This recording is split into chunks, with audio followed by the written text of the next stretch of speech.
একটা মহিলাকে তার ছেলেকে ওষুধ খাইয়ে দেওয়ার কথা বলে, সেটা শুনে রেগে যায় সূর্য। তারপর তাকে কাছে টেনে নেয় এবং তারপর বলে, কেন গিয়েছিলে? আমাকে ছেড়ে তুমি আর কারো কাছে যাবে না, শুধু আমার কাছে থাকবে এখানে। তারপর ওরা বলতে থাকে, তখন একটা নার্স এসে বলে, আপনি ওকে চেনেন? বলুন বলুন না।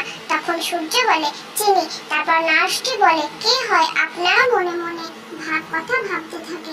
নার্সটি মনে করতে বলে। সূর্য তারপর বলে, চিনি তো, ও আমাকে খাইয়ে দেয়, আমাকে ঘুম পাড়িয়ে দেয়, আমাকে ভালোবাসে। তখন নার্সটি চমকে যায় এবং বলে, কি কি বললেন আপনি?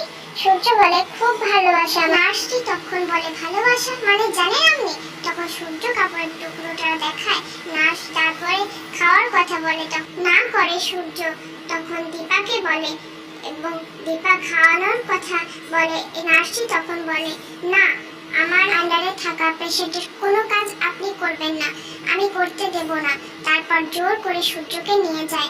তারপর দীপা এইদিকে ওই মাসিটা সোনা রূপার জন্য জামা কিনে নিয়ে আসে, অনেক কিছু বলে। তখন পুলিশ আসে শান্তিবাবুকে নিয়ে কথা বলতে থাকে।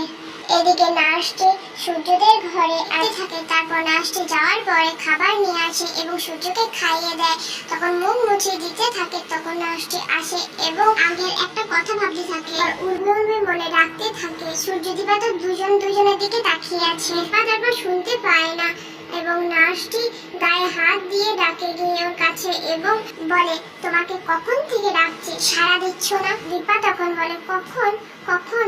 তখন নার্সটি বলে, তোমার নাম আদৌ উর্মি তো?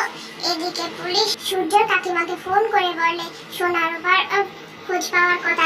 কাকিমণি তো সবাইকে ডাকতে থাকে। তারপর সবাই আসার পর অনেক কথা হতে থাকে। এদিকে দীপা ও নার্সটির কথা হতে থাকে। সেই সময় ডাক্তারবাবু বলে, কি হয়েছে? তখন নার্সটি বলে, কিছু নয় স্যার, আমি যাই স্যার, ওদিকে একটু কাজ আছে। নার্সটি তারপর আস্তে আস্তে দীপা বলে, সত্যিটা আমি বার করব। তারপর ডাক্তারবাবু দীপা কথা বলতে থাকে। তারপর একটি ছেলের কথা জিজ্ঞেস করে। তারপর ডাক্তারবাবু ওর ব্যাপারে সব বলে। তারপর সূর্যর কথা জিজ্ঞেস করে ডাক্তারবাবু। তারপর সমস্ত কথা বলে। তারপর দুজনের কথা হতে থাকে।